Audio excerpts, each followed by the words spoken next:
programa Sociedade Solidária, porque o futuro está em nossas mãos, uma iniciativa da Legião da Boa Vontade. No programa de hoje, falamos sobre educação musical inclusiva. Você sabia que, pela música, é possível desenvolver competências, habilidades de pessoas com deficiência, muitas vezes habilidades que as pessoas nem sonhavam que tinham? Pois é sobre isso que a gente conversa no programa de hoje, falando sobre essa realidade dentro da série que o programa faz, já que, como você sabe, já falamos aqui, 10% da população brasileira tem algum tipo de deficiência, é o que informa a Organização Mundial da Saúde.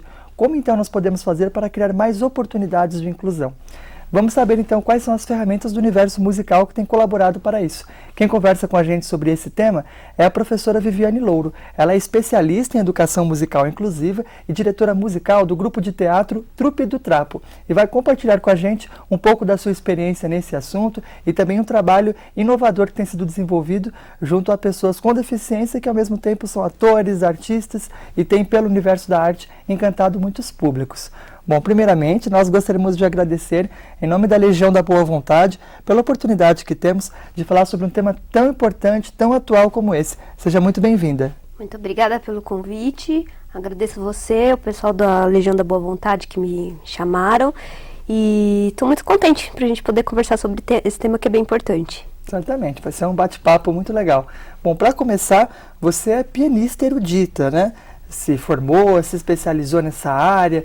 Queria que você contasse pra gente como surgiu esse interesse de trabalhar também com a questão da inclusão pela arte. Tá, então eu sou formada em piano erudito, estudei a vida inteira desde pequenininha piano e o tema, assim, veio, na verdade, quando eu terminei a faculdade e fui fazer o mestrado, que eu fui fazer o tema, né, da pesquisa tal, e não sabia direito o que pesquisar, e aí um professor da faculdade que falou assim, Vi, por que você não fala sobre inclusão, que é um tema que está começando a ser falado, né, porque, assim, claro, tem uma questão pessoal também, eu nasci com uma deficiência, né, e tive algumas dificuldades para estudar durante a vida por causa disso tal, só que assim, na verdade, isso não foi a mola propulsora para a coisa acontecer, eu nunca pensei assim, vou lutar pelos direitos só porque eu sofri. Não, eu queria ser pianista, tocar piano e não estava interessada nisso. Só que aí esse professor falou assim, Vi, você tem uma história aí por trás de vida que eu acho que você podia ajudar muita gente e tal. E eu fiquei pensando, falei assim, deixa eu dar uma olhada no que já tem de pesquisa nessa área aqui no Brasil e tal. E aí eu fui pesquisar e não encontrei nada, absolutamente nada, assim. Na época, faz uns 8 anos já isso. E aí eu fiquei meio assustada, falei, nossa, não é possível que em pleno século XX, né, com tudo já está estagnado, e como é que ninguém fala desse assunto? E eu comecei a ficar interessada por causa disso. Aí eu montei um projeto, passei no mestrado e falei assim, agora então, já que eu entrei, vamos fazer sobre esse assunto e, enfim, virou assim. Acabou virando o centro da minha vida, que não era uma coisa que eu queria no começo, mas foi o que aconteceu. E a partir dessa experiência, quais foram as descobertas que você realizou que podem colaborar aí com as pessoas que nos acompanham, que são educadores, que são pais, que convivem com pessoas com deficiência? Que adaptações, por exemplo, são necessárias no trabalho de educação musical inclusiva? Tá. São muitas questões que estão em jogo. Acho que a primeira delas é assim, diferenciar a educação musical de musicoterapia. Esse foi um ponto muito importante, porque quando eu comecei a pesquisar, eu encontrei alguns artigos, algumas dissertações que falavam sobre a questão da pessoa com deficiência na música, mas pelo prisma da musicoterapia. Qual que é a diferença? Então, a diferença qual que é? A musicoterapia trabalha com a música, mas com um foco de reabilitação. Então a pessoa tem, sei lá, um problema emocional, vai fazer alguma coisa em musicoterapia para resolver aquela questão. Ou uma dificuldade física, motora, na CD, por exemplo, tem um setor de musicoterapia. A criança tem um problema de coordenação motora, vai fazer alguma coisa no instrumento musical para trabalhar a coordenação motora. Como se fosse uma espécie de fisioterapia nesse caso. Utilizando a música. E a educação musical não, o propósito é aprender música, é artístico, é pedagógico, é aprender a ler partitura, tocar um instrumento, de repente se profissionalizar nisso. Então, são realidades muito distintas. Só que tem um preconceito, não sei se é um preconceito, acho que é uma falta de informação mesmo, muito grande de achar que se é para uma pessoa com deficiência, então tem que ser musicoterapia. Então, mesmo se ele vai estudar um instrumento musical, ele está indo estudar para ajudar na concentração, para ajudar na mão, para ajudar em qualquer coisa. E ele não está indo estudar porque de repente ele quer ser músico e quer tocar, né?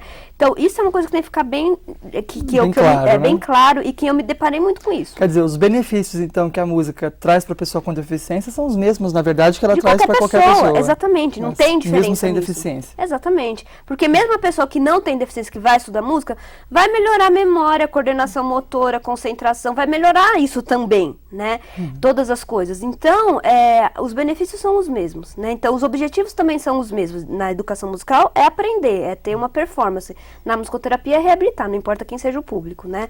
Agora, tem uma diferença, claro. Se você tem uma pessoa que vai tocar um instrumento e não tem um braço, claro que vai ser diferente. Aí que entra a questão pedagógica e uma visão diferenciada, né? E entram as adaptações que você falou. E que tipo de adaptações? Claro que cada caso pede uma forma diferente, mas assim, de forma geral, quais são as estratégias mais frequentes que vocês têm para conseguir possibilitar que pessoas com deficiência possam também se desenvolver e brilhar no mundo da arte? Claro.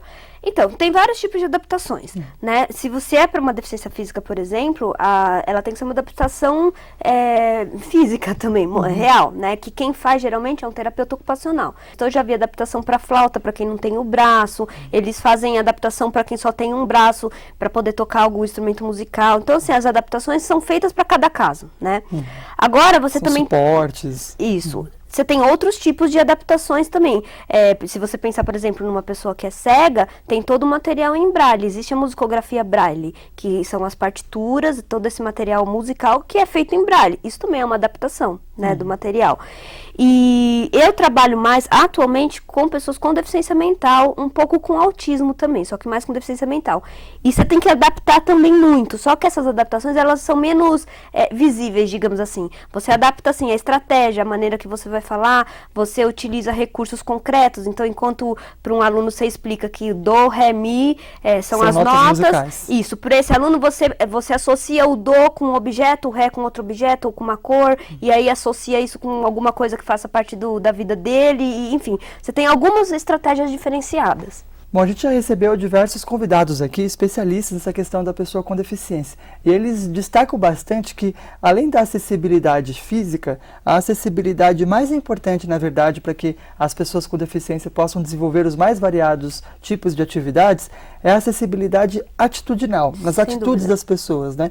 Então, quais seriam as recomendações gerais, assim, que você percebeu para se trabalhar a educação musical inclusiva na forma como os educadores atuam, ou mesmo como os professores de música? Nossa, essa pergunta é bem legal e complexa. Isso é muitíssimo importante, a questão da atitude, que tem que mudar, é a atitude mesmo, porque o preconceito ainda é muito grande, e eu acho que o preconceito vem muito da falta de informação, né? Então ainda tem muita falta de informação. Essa, por exemplo, que eu comentei da musicoterapia, é uma. Eu já vi muitos alunos com deficiência que vão buscar uma escola, por exemplo, chega lá e eles falam assim, é melhor você buscar um centro de reabilitação, por exemplo, porque tem essa ideia, se tem uma deficiência, porque a deficiência é vista como uma doença, a pessoa está doente, então se ela está doente, ela precisa se tratar, né? E não é isso, a pessoa tem um problema, pode estar doente, mas além disso ela é uma pessoa, ela tem vontade, ela tem potenciais e tem dificuldades como qualquer outra pessoa, né? Então a atitude tem que mudar realmente, e os professores precisam ficar mais abertos às instituições, né? E pensar na acessibilidade, não só como colocar uma rampa, um elevador.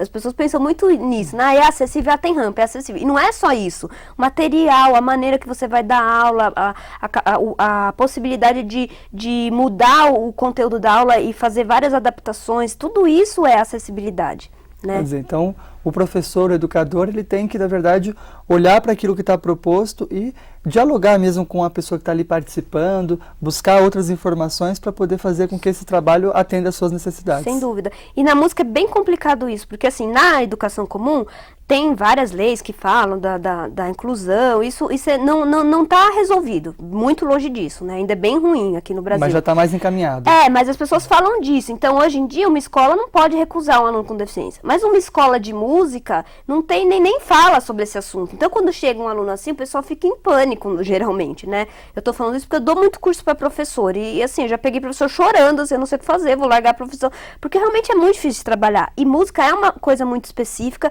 é difícil, é muito simbólico, envolve habilidades teórico, motoras, assim, a parte teórica é muito difícil, finas. a parte de tocar é muito difícil, então é complicado mesmo, não é fácil, né? E tem um outro lado que é o preconceito da própria a área musical, a coisa assim de ser talentoso, de ter que estudar música quando você é pequenininho, né? Isso é muito comum, né? Dentro ainda da área musical, do virtuosismo. Então, assim, se a pessoa não tem os 2 braços, ela não pode ser músico, como é que ela vai tocar? Mas música não é só isso, ele não pode ser um compositor, ele não pode ser um teórico, ele não pode ser um bom professor. Tem um campo vasto em música que não é necessariamente só tocar muito bem um instrumento musical. Mas a maioria dos cursos ainda leva para essa coisa, de tocar um instrumento e tal. Então, tudo isso precisa ser repensado, né? Bom, a gente falou bastante da música, mas tem um outro universo também bastante importante, que é o do teatro. Sim, é sobre isso que a gente fala no próximo bloco. O programa Sociedade Solidária hoje recebe a pianista erudita e especialista em educação musical inclusiva, Viviane Louro. A gente vai para um breve intervalo, logo mais a gente continua com esse bate-papo, lembrando que a sua participação aqui é sempre muito bem-vinda, pelo nosso e-mail sociedadesolidaria@boavontade.com ou ainda seguindo a nossa programação no Twitter, @boavontadetv. A gente já volta.